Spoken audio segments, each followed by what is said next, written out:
Autonome sous l'eau, un sous-marin diffère d'un submersible, qui a une capacité sous-marine plus limitée. Les sous-marins sont appelés bateaux plutôt que navires. Quelle que soit leur taille, les sous-marins peuvent travailler à des profondeurs plus importantes que celles qui sont survivables ou pratiques pour les plongeurs humains, et peuvent rester submergés pendant des mois.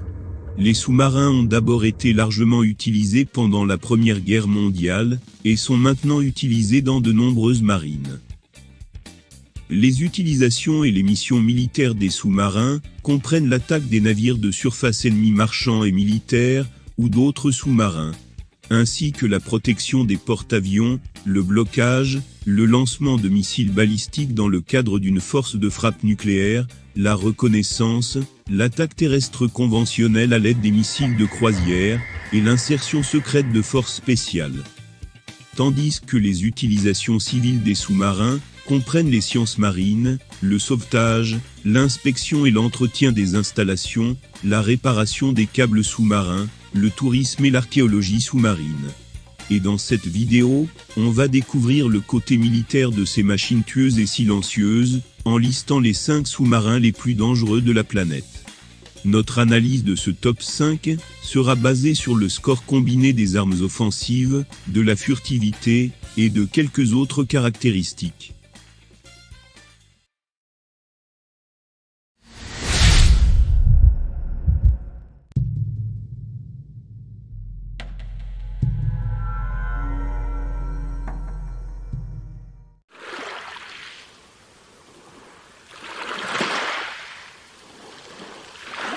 Le sous-marin de classe Boré de 4e génération était la première classe de sous-marins construits par la Russie depuis la fin du régime soviétique. Ils étaient destinés à remplacer les anciens sous-marins des classes Delta 3, 4 et Typhoon afin de servir dans les forces navales russes. Conçus par le bureau Rubin Marine, ils ont été construits au chantier naval de Sevmash. Le premier sous-marin lance-missiles balistique de cette classe a été lancé en 2008. Cependant, ceux-ci sont plus petits en taille et en volume par rapport à la classe Typhoon, car ils ont un déplacement de 24 000 tonnes et une capacité d'équipage de 107 membres. Les sous-marins de la classe Boré mesurent 170 mètres de long et 13 mètres de large, avec une vitesse immergée de 46 km/h. Ils sont propulsés par un réacteur nucléaire Oké 650, une coque avancée pour réduire le bruit, et une turbine à vapeur d'eau. Fait intéressant, ce sont les tout premiers sous-marins russes à utiliser la technologie de propulsion à jet pompe. Côté armement, ils sont suffisamment mortels et peuvent transporter 16 missiles balistiques Bulava et 6 missiles SSN-15.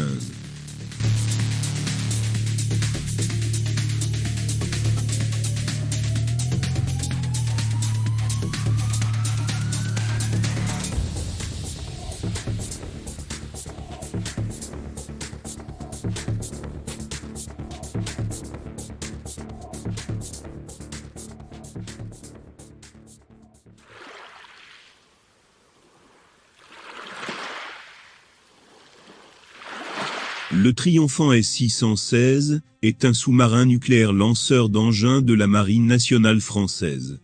Destiné à remplacer les bateaux de la classe inflexible M4, le Triomphant fait partie de la force de frappe de dissuasion nucléaire de la Marine française. La classe comprend 4 sous-marins, à savoir le Triomphant, Téméraire, Vigilant et Terrible. Chaque sous-marin a une longueur de 138 mètres et une largeur de 12,5 mètres. La vitesse de surface est de 46 km/h et leur port d'attache se trouve à l'île Longe en Bretagne occidentale. Ces navires ont un déplacement de 14 335 tonnes et un tirant d'eau de 10,6 mètres avec une vitesse de surface moyenne de 31 km/h. Ces navires peuvent rester immergés pendant 9 semaines. Et leur point fort est sans doute leur système de propulsion qui comprend un réacteur nucléaire à eau sous pression K15, 2 alternateurs diesel Pielstick et un système de turbo-réducteur. La France fait partie d'un club très fermé de nations qui maîtrisent la propulsion nucléaire. La propulsion nucléaire apporte des avantages très importants pour les sous-marins. Cette propulsion n'a pas besoin d'air et donc ça permet aux sous-marins de rester quasiment indéfiniment sous l'eau et donc d'être indétectables pour les bateaux, pour les avions ou pour les autres sous-marins. Le sous-marin est doté de 16 missiles balistiques M45 et d'une tête thermonucléaire TN-71 avec 5 missiles balistiques de charge utile exo-atmosphérique contenant plusieurs ogives. Chacune de ces ogives peut viser une cible différente à une portée de plus de 8000 km ainsi que 16 missiles M45 à portée intermédiaire. Et pour rendre ce sous-marin suffisamment mortel, l'armement comprend également des missiles à pointe TN-75, 4 tubes lance-torpilles de 533 mm et des torpilles F-17.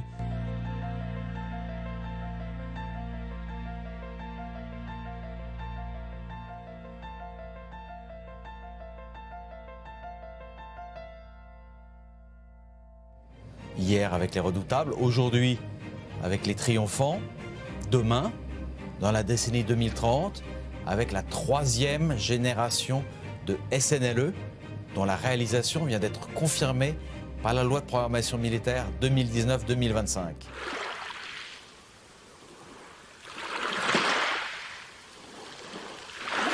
La classe Astute est une classe de 7 sous-marins nucléaires d'attaque, commandée par la Royal Navy. Cette nouvelle classe a remplacé les SNA de la classe Trafalgar et de la classe Swiftsure dans les années 2010. Le premier a été lancé en 2007 et mis en service le 27 août 2010. Les bateaux de la classe Astute sont considérablement furtifs et transportent plus d'armes que les bateaux précédents de la classe Trafalgar. Le résultat est une conception à corps et arbre unique, avec un moteur d'un silence incroyable, de type Rolls-Royce. À l'extérieur, le bateau est recouvert d'un revêtement anti-acoustique évolué, qui comprend 39 000 plaques spéciales, qui absorbent le signal des sonars. Il a une longueur de 97 mètres et 11 mètres de large. Avec un déplacement de 7800 tonnes en plongée, il peut atteindre une profondeur de 300 mètres. Par rapport aux versions précédentes, il est mieux adapté pour travailler dans les eaux côtières, et même dans les eaux peu profondes. Cette capacité lui permet de toucher de lointaines cibles terrestres. Le sous-marin Astute reçoit son énergie d'un réacteur nucléaire modéré, avec 2 turbines à vapeur. Ce réacteur étonnant peut fonctionner pendant 25 ans sans recharge. Cet sous-marin a une autonomie illimitée grâce à un système de génération d'oxygène à partir d'eau de mer. Au cours de sa durée de vie, le sous-marin peut effectuer jusqu'à 40 voyages autour du monde. L'Astute est l'un des développements mondiaux navals les plus récents, avec des avantages multiples. Et en plus de la longue durée de vie de son réacteur, qui ne nécessite pas de recharge, et le système spécial pour la production d'oxygène contenu dans l'eau de mer, ces sous-marins d'attaque sont lourdement armés. Un mélange de 36 missiles et torpilles sont transportés à leur bord, comprenant 6 tubes lance-torpilles de 533 mm de type Spearfish. En plus des missiles anti-navires Sub-Harpoon et des missiles de croisière d'attaque terrestre Tomahawk Block 4, qui ont une portée de 1700 km et peuvent viser aussi bien des navires ennemis que des cibles terrestres.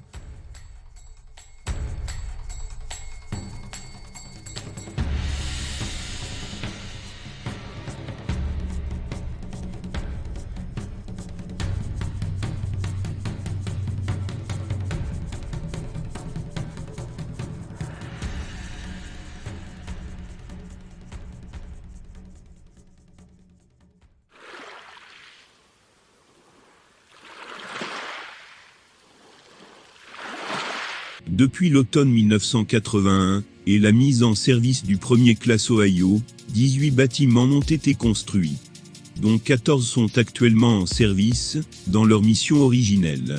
Cette classe, qui est actuellement la seule de ce type en service aux États-Unis, représente 50% de l'arsenal nucléaire de ce pays. ayant une longueur de 170 mètres et 13 mètres de large. Avec une profondeur de plus de 240 mètres et un maximum tirant d'eau de 12 mètres, ce sous-marin a un déplacement de 16 764 tonnes en surface et 18 750 tonnes en plongée.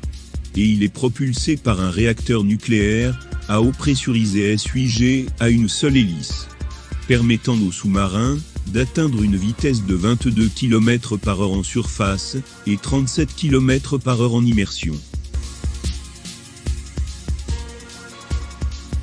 Sa mission, comme tous les sous-marins de ce type, est de se cacher au fond des océans, en attendant l'ordre de mise à feu de ses engins nucléaires. Ce géant des mers peut transporter à lui seul 24 des nouveaux missiles UGM-96 Trident 2D5. Avec 12 mirvages d'ogive W-76 ou W-88, qui est une technique consistant à équiper un missile de plusieurs têtes, nucléaires ou conventionnelles, qui suivent chacune une trajectoire indépendante, lors de leur entrée dans l'atmosphère. Ces missiles ont une portée amenée à 12 000 km et d'une puissance de 100 kilotonnes. Cela donne à chaque sous-marin une puissance de feu de 28 800 kilotonnes, soit 1,900 fois Hiroshima. Avec cet horrible arsenal, un sous-marin de classe Ohio est capable de supprimer toutes les grandes villes d'un continent. Actuellement, et avec la fin de la guerre froide, les sous-marins Ohio subissent les effets de l'accord START II sur le désarmement nucléaire de 1992, pour voir sa capacité de destruction réduite de 42%. Les 4 premiers sous-marins de cette classe, l'US Ohio, l'US Michigan, l'US Florida et l'US Georgia, ont été transformés comme leurs homologues russes de la classe Oscar, en lanceurs de missiles de croisière. Capables d'emporter 154 missiles Tomahawk à charge conventionnelle et 66 membres de commando des forces spéciales. Conçu par General Dynamics, il est actuellement le second plus gros sous-marin au monde, après l'emblématique sous-marin russe Typhoon.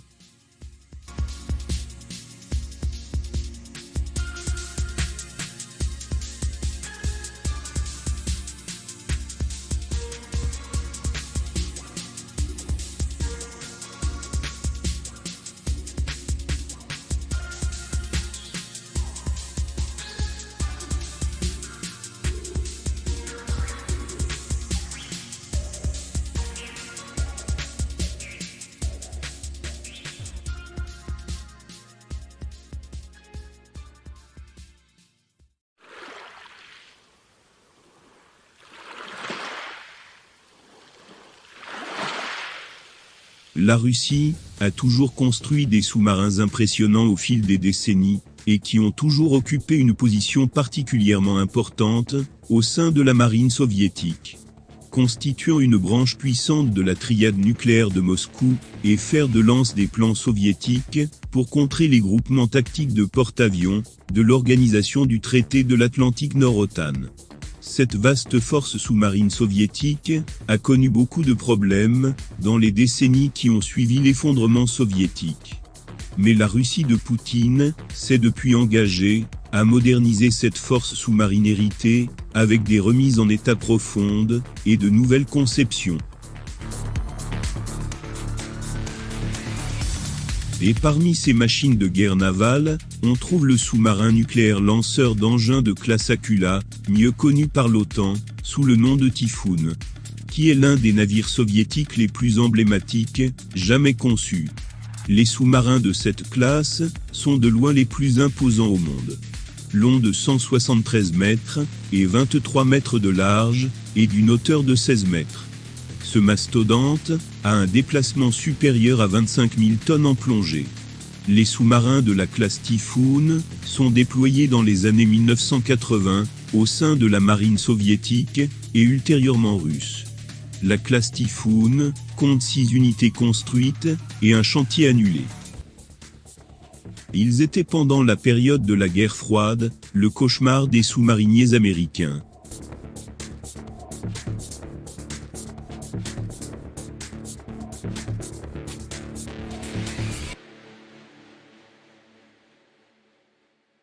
plus rapides avec 46 km par heure en plongée, ils étaient à leur état neuf, d'un silence presque parfait.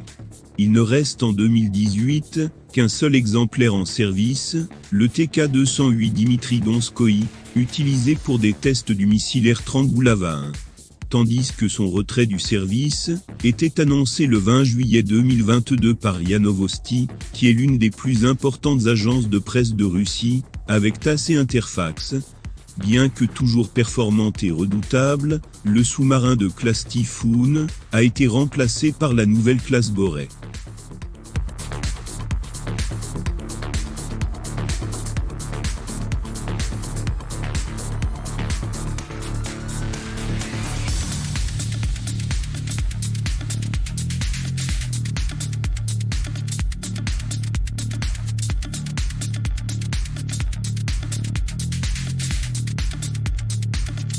Introduit en 1981, le bateau de tête de classe Typhoon Dimitri Donskoï reste le plus grand sous-marin militaire au monde. Propulsé par 2 réacteurs à eau pressurisée au quai 650B, avec une puissance de 100 000 chevaux. Tandis que son point fort, et ce qui le rend très dangereux, reste sa capacité de plonger jusqu'à plus de 400 mètres au fond de l'océan.